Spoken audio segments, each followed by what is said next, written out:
Harry Nilsson there was a couple of them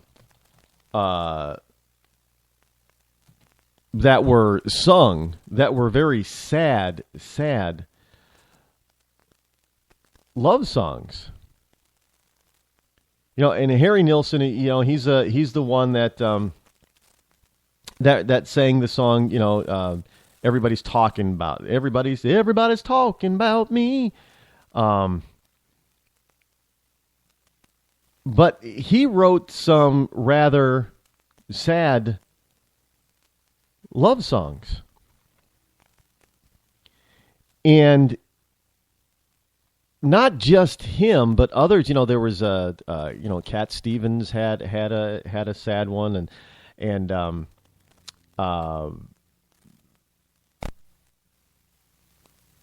there's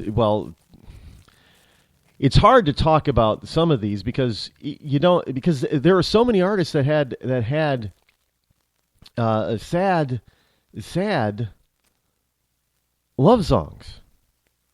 They were sappy. They were very sappy. Not gonna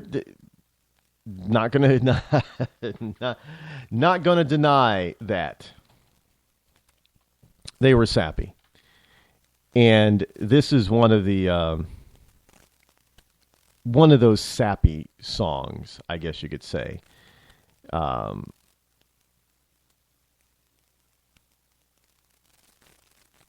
But I'm sure that the Chrisagis Brothers would not mind me saying that they were sappy. By the way, Harry Nilsson died back in, what was it, 94? I think early 90s. And it was due to, I think he had a heart attack, but he didn't die from it. And then later, I think he later succumbed. Well, I think it was, if it wasn't a heart attack, then it had to do with his heart. It had to be heart failure.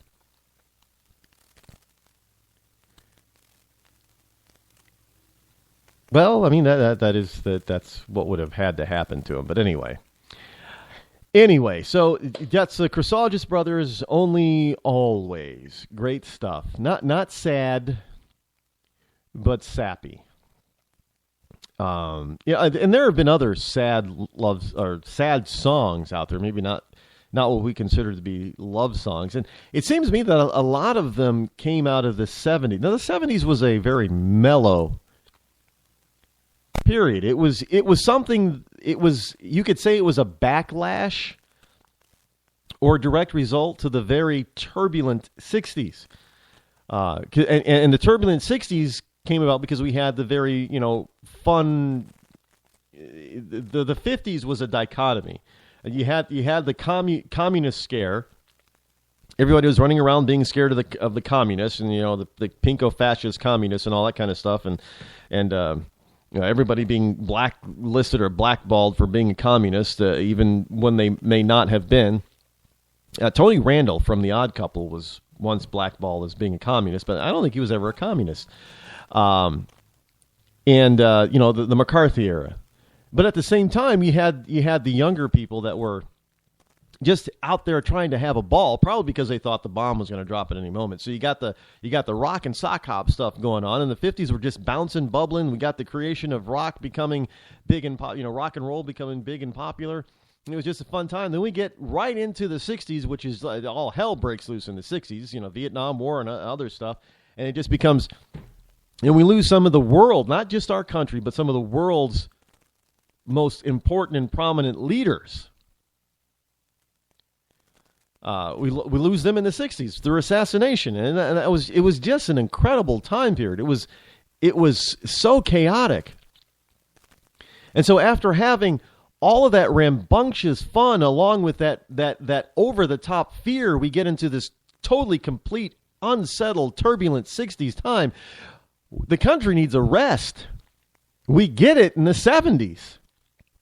The 70s was, the age of disco, but it was also the age of mellow.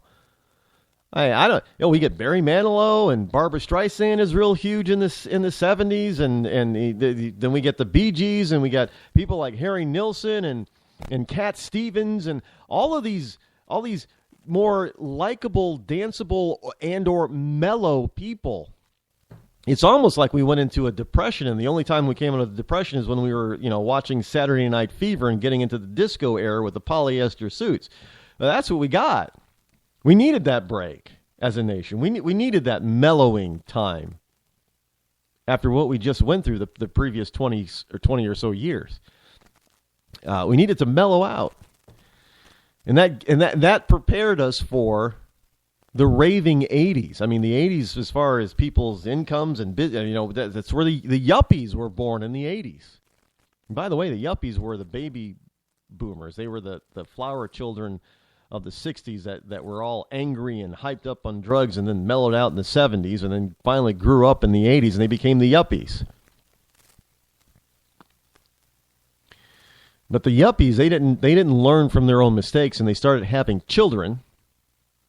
In the 90s, they started having those millennials, and those millennials are now growing up and doing all kinds of stupid, crazy stuff and pushing all this stupid agenda forward into this new millennium. It's just absolutely incredible. Yeah, like I said, I'm a student of history. I like to watch.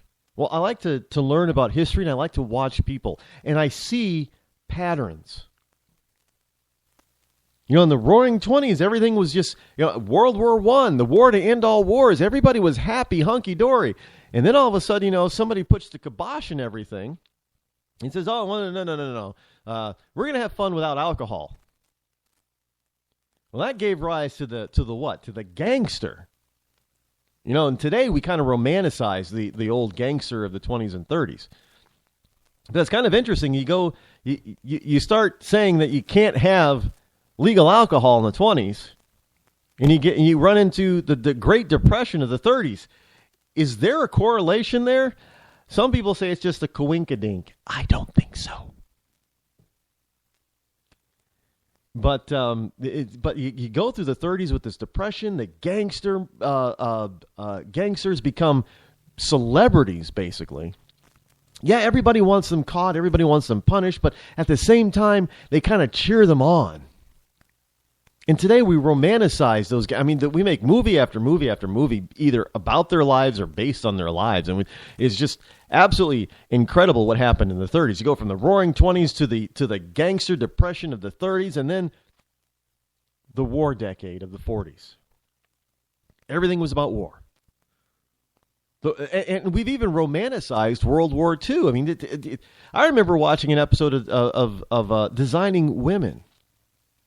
And they talked about, one of the episodes, it was a special, and they were going back and forth between modern, well, it was a Designing Woman, 80s or 90s, somewhere around there, and flipping back to the 40s, and Jean Smart's character, I can't even remember what her character's name was, but Jean Smart's character said, yeah, the war era, the early 40s, was such a romantic time period. Now, I don't know how you get romance out of war.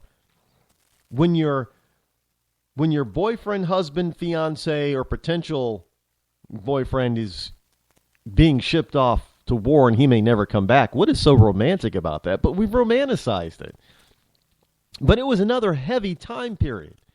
Half the decade we fought. We were on a war footing for half the decade.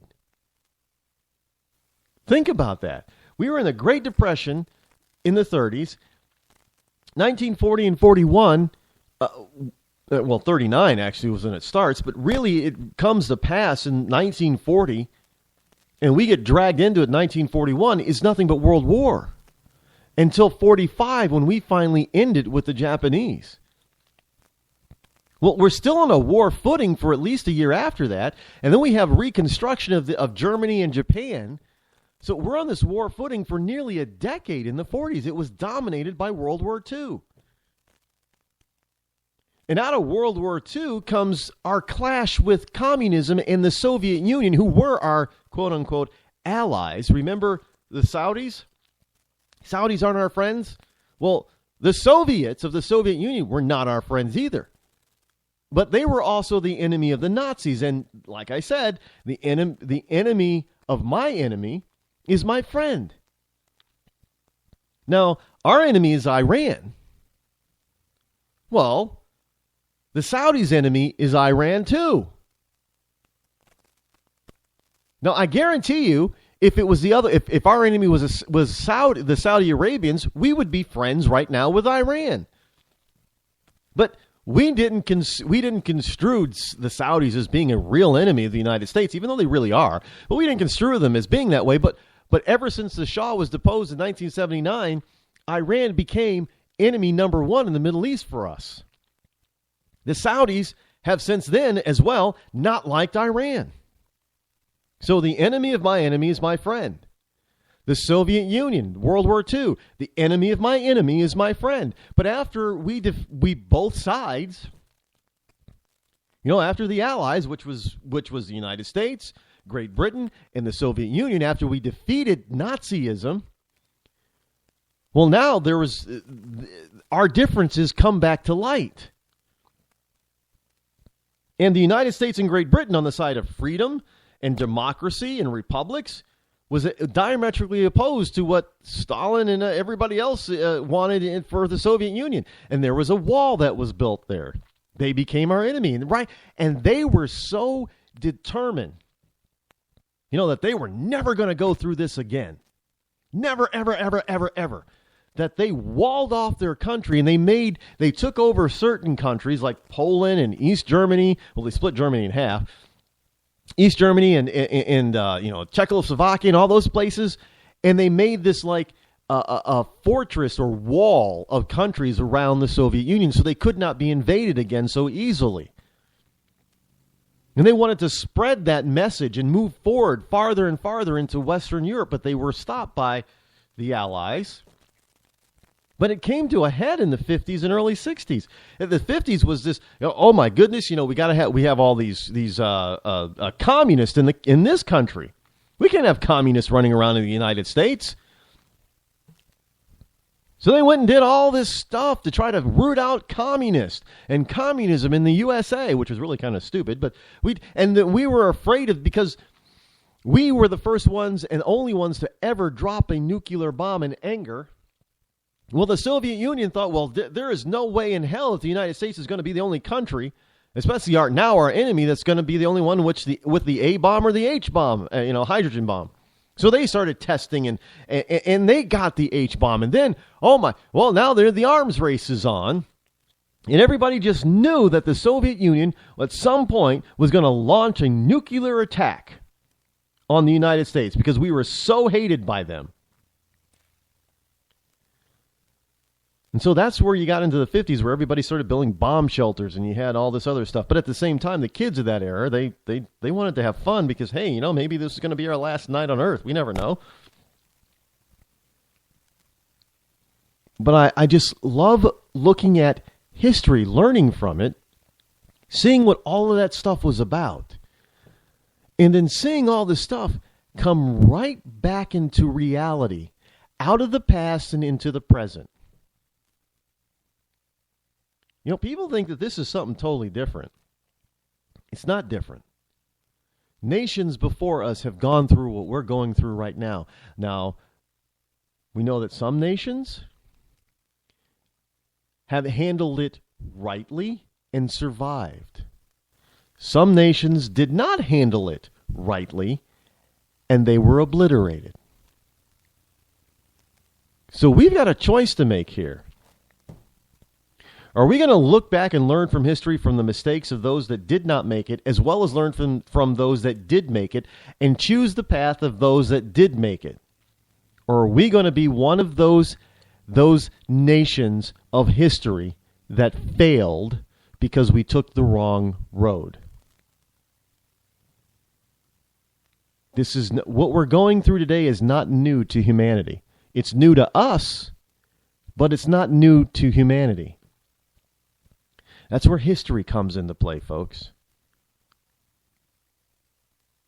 Every great nation has its lazy generation, has its fearful generation. We have it too.